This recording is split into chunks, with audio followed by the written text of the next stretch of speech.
अस्सलाम वालेकुम स्टूडेंट्स। हम लोगों ने अपनी प्रीवियस वीडियोस के अंदर unit number 2 organic chemistry cover कर लिया है।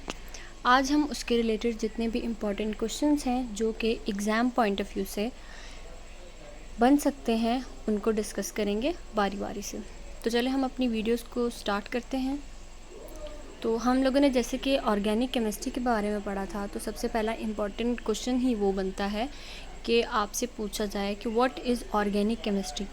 अब व्हाट इज़ ऑर्गेनिक केमिस्ट्री भी पूछा जा सकता है, define organic chemistry with example भी पूछा जा सकता है, डिस्क्राइब ऑर्गेनिक केमिस्ट्री, जितने भी चीज़ें हो सकती हैं उस लिहाज से पूछा जा सकता है। उसके बाद नंबर 2 पे आ जाता है कि डिफ़ाइन ऑर्गेनिक केमिस्ट्री, वही सवाल आ गया। उसके बाद इसके साथ क्या पूछ सकते हैं कि इसकी प्रॉपर्टीज़ को इसके साथ इनलिस्ट कर दें। इनलिस्ट करना जैसे हमने पढ़ा था, इसकी बॉइलिंग पॉइंट क्या है, मेल्टिंग पॉइंट क्या है, रूम टेम्परेचर पे कैसा रहेगा, वॉलेटाइल है, इनवॉलेटाइल है, कौन सी बॉन्डिंग आएगी। इस तरह से कोई 5 पॉइंट 7 पॉइंट आप याद करके अपने माइंड में रख सकते हैं। उसके बाद नंबर 3 पे आ जाता है इनऑर्गेनिक केमिस्ट्री। उसके बाद आ जाता है डिफरेंस बिटवीन। ये सबसे इम्पॉर्टेंट क्वेश्चंस है, ये हमारे एग्ज़ाम पॉइंट ऑफ व्यू के लिहाज से बहुत ज़्यादा ज़रूरी है कि वो लोग कह सकते हैं कि ऑर्गेनिक और इनऑर्गेनिक कंपाउंड्स को डिफ़ाइन करो। यहाँ पे फिर ऑर्गेनिक कंपाउंड की प्रॉपर्टीज़ आ गई है, इनऑर्गेनिक कंपाउंड की प्रॉपर्टीज़ भी पूछ सकते हैं। फिर क्लासिफिकेशन है जो हमने पढ़ी थी कि नेचुरल कंपाउंड्स होते हैं, सिंथेटिक कंपाउंड होते हैं, और उसके बाद कौन से थे, बायोटेक्नोलॉजी। ये 3 क्लासेस हमने पढ़ी थी, इनको हमने डिस्क्राइब करना है। उसके बाद क्या है कि हमने बायोटेक्नोलॉजी पढ़ी थी, तो सबसे इम्पॉर्टेंट हमारे पास क्या है, बायोटेक्नोलॉजी बनती है कि क्लास बायोटेक्नोलॉजी को बता दें। उसके बाद international union of pure applied chemistry IUPAC और उसका फंक्शन क्या है। International union of pure applied chemistry के बारे में आप डिफ़ाइन करेंगे, उसके बाद बताएंगे कि इसका काम क्या क्या है। आप इसके फंक्शन कोई 2-3 बता सकते हैं इसके अंदर।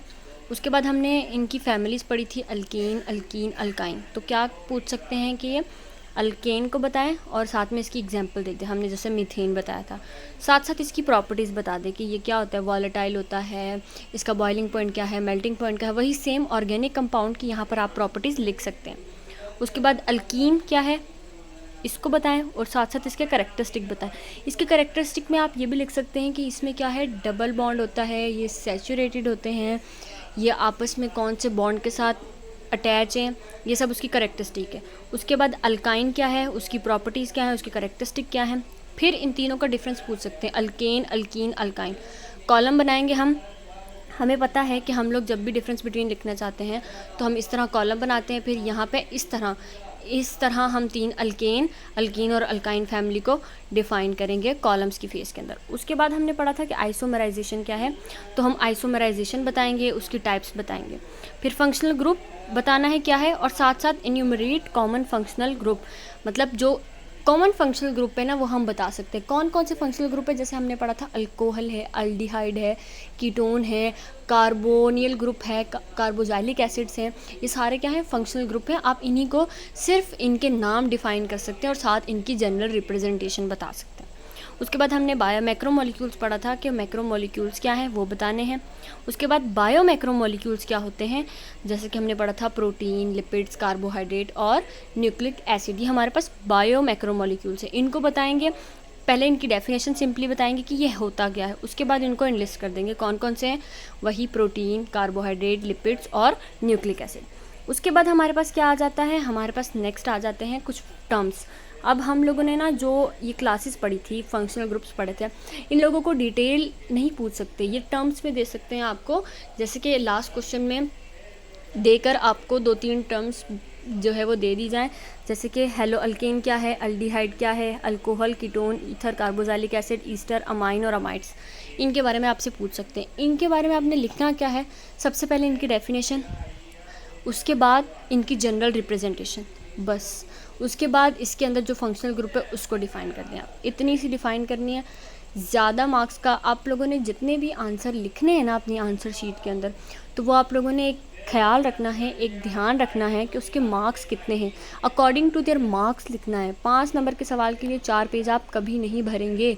5 नंबर का सवाल है तो आप अगर उसको 4 लाइनों में भी डिफ़ाइन करते हैं ना तो उसके मार्क्स आपको कम्प्लीटली मिलेंगे। और अच्छी तरह से नीट क्लीन प्रॉपर हाइडिंग में वो ज़रूरी नहीं है सजावट के साथ। हाइडिंग में क्या है, आप लोगों को मालूम होना चाहिए कि उसकी हेडलाइन मेन क्या है।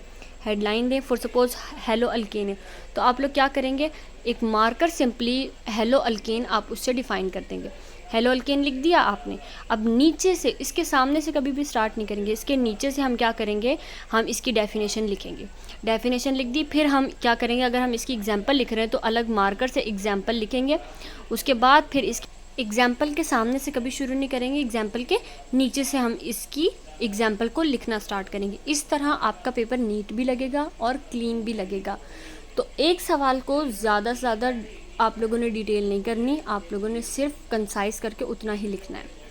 आपने सबसे पहले क्वेश्चन पेपर देखना है, टोटल मार्क्स देखने हैं, टोटल क्वेश्चन देखने हैं, फिर उन मार्क्स को डिवाइड करना है कि एक सवाल पे कितने मार्क्स बन रहे हैं। उस तरीके से आप लोगों ने लिखना स्टार्ट करना है। Okay, thank you students. हम अपनी नेक्स्ट वीडियो के अंदर जो हमारा नेक्स्ट यूनिट है उसको स्टार्ट करेंगे।